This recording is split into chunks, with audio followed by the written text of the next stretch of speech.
Q news అందించే అవకాశాన్ని సద్వినియోగం చేసుకోండి. సమస్య ఎక్కడున్నా నేనున్నానంటూ ధైర్యంగా ప్రశ్నిస్తూ రాజకీయాల పట్ల అవగాహన కలిగిన అనుభవం గల రంగారెడ్డి హైదరాబాద్ రిపోర్టర్లు కావాలను సంప్రదించవలసిన నెంబర్లు 8688926084. బీఆర్ఎస్ కు అసెంబ్లీ ఎన్నికల్లో 39 సీట్లతో జనం గుణపాఠం చెప్పినా, పార్లమెంట్ ఎన్నికల్లో గుండు సున్నా ఇచ్చినా, 7 చోట్ల డిపాజిట్లు గల్లంతు చేసినా ఆ పార్టీ నాయకులకు బుద్ధి రాలేదు. పార్టీ పుట్టినప్పటి నుంచి ఎప్పుడు లేని దీనస్థితికి బీఆర్ఎస్ రావడానికి కారణం ఆ పార్టీ లీడర్లే. అయినా ప్రజల్నే వాళ్ళు నిందిస్తున్నారు.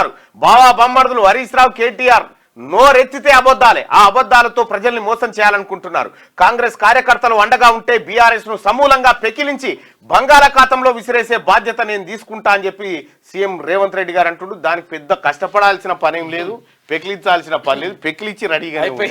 పెకిలిచ్చి రెడీగానే ఉంది. ఉష్ అంటుకు వస్తే అంతే. మన ఏది బాత్ పిల్లలను కనుక ఒక కట్టెకు ఇంత బట్టగట్టి ఇట్లాంటి గట్లే. దానికోసం పెద్ద రిస్క్ చేయాల్సిన పని కూడా లేదు. మాట ఇచ్చినాం, మాఫీ చేసినాం. 31,000 కోట్లతో రుణమాఫీ దేశంలోనే ఒక చరిత్ర. మాది మాట నిలబెట్టుకునే గుణం. బీఆర్ఎస్ ది మోసం చేసే నైజం. హరీష్ రావు రాజీనామా చేస్తావా, ముక్కునాలకు రాస్తావా? ప్రాజెక్టులపై పాలనపై చర్చకు ఎప్పుడైనా ఎక్కడైనా మేము రెడీ. కేటీఆర్ హరీష్ నోరెత్తితే అబద్ధాలే. ప్రజలు గుణపాఠం చెప్పినా వాళ్ళకు బుద్ధి రాలే. బీఆర్ఎస్ ను పెకిలించేస్తాం. రాష్ట్రంలో బీజేపీకి జాగా లేదని వ్యాఖ్య. ఖమ్మం జిల్లా వైరా వేదికగా 2 లక్షల రూపాయల రుణమాఫీ అమలు. దేశానికి స్వతంత్రం వచ్చిన రోజే రైతులకు 2 లక్షల రుణమాఫీ చేసి ఇచ్చిన మాటను నిలబెట్టుకున్నామని సీఎం రేవంత్ రెడ్డి అన్నారు. దేశ చరిత్రలోనే ఎన్నడలేని విధంగా 31,000 కోట్ల నిధులను విడుదల చేసి రైతులను రుణముక్తులను చేశామని చెప్పారు. తమది మాట నిలబెట్టుకునే గుణమైతే బీఆర్ఎస్ ది మోసం చేసే నైజమని ఆయన అన్నారు. 15 ఆగస్టులోగా రుణమాఫీ చేస్తే రాజీనామా చేస్తానని హరీష్ రావు ఆనాడు సవాల్ చేసిండు. హరీష్ రావు, నీకు చీము నెత్తురు ఉంటే రాజీనామా చేయి. సిద్దిపేట ఎన్నికల్లో నిన్ను ఓడించి తీరుతాం. రాజీనామా చేయకపోతే అమరవీరుల స్తూపం వద్ద ముక్కు నేలకు రాసి రైతుల క్షమాపణ చెప్పు అని డిమాండ్ చేశారు. బీఆర్ఎస్ నేతలు అధికారంలో ఉన్నప్పుడు ప్రజల కష్టాలను పట్టించుకోలేదని, ఇప్పుడు అధికారంలో లేక ఇష్టమున్నట్టు మాట్లాడుతున్నారని ఆయన మండిపడ్డారు. బీఆర్ఎస్ నేతల అబద్ధ ప్రచారాలను ఎవరు నమ్మరని అన్నారు. ఇచ్చిన హామీలను అమలు చేసి తీరుతామని స్పష్టం చేశారు. రుణమాఫీ అమలు, సీతారామ ప్రాజెక్టు పంప్ హౌజుల ప్రారంభం, ఏన్కూరు లింక్ కెనాల్ ఓపెనింగ్ సందర్భంగా ఖమ్మం జిల్లా వైరాలో గురువారం నిర్వహించిన బహిరంగ సభలో సీఎం రేవంత్ రెడ్డి మాట్లాడారు. ఇక మీరు దోచుకుంటే మేము నీళ్ళు ఇస్తున్నాం. బీఆర్ఎస్ కాంగ్రెస్ కు తేడా ఇదే. సీఎం రేవంత్, దోపిడీ బయటపడుతుందనే డిపిఆర్లు దాచారు. కేసీఆర్ హరీష్ రావుపై ముఖ్యమంత్రి ఫైర్. సీతారామ ప్రాజెక్టు పంపులు ప్రారంభం. ఇంకా 15 ఆగస్టు రోజే 2 లక్షల రుణమాఫీ చేసి మాట నిలబెట్టుకున్న సీఎం అంటూ ఒక వార్త. తెలంగాణ ప్రజలారా, ఇప్పుడు హరీష్ రావు మాట మీద ఉండాలి. హరీష్ రావు ఉండే బయట రాజీనామా చేస్తా అని 2 లక్షల రూపాయలు రుణమాఫీ చేస్తే గిడు ఉంటుంది అన్న.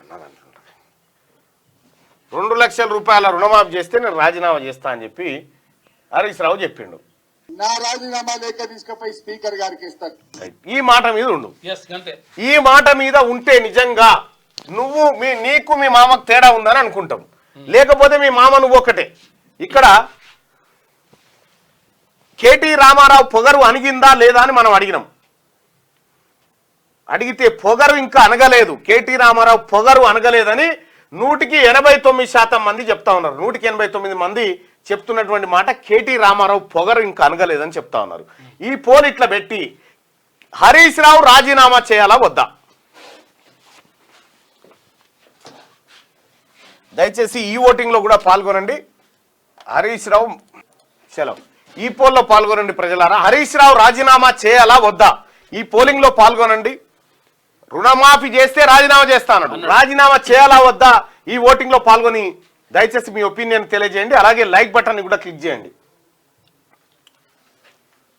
రైట్, ఇగో సీఎం స్థాయికి తగ్గట్టు రేవంత్ ప్రవర్తిస్తలే, ఆయన దిగజారిన ముఖ్యమంత్రి అని చెప్పేసి హరీష్ రావు అంటుండు. డిసెంబర్ 9 నాటికి రుణమాఫీ అని మాట తప్పిండు. లోక్సభ ఎన్నికల్లో 15 ఆగస్టు కానీ నాటకం ఆడిండు.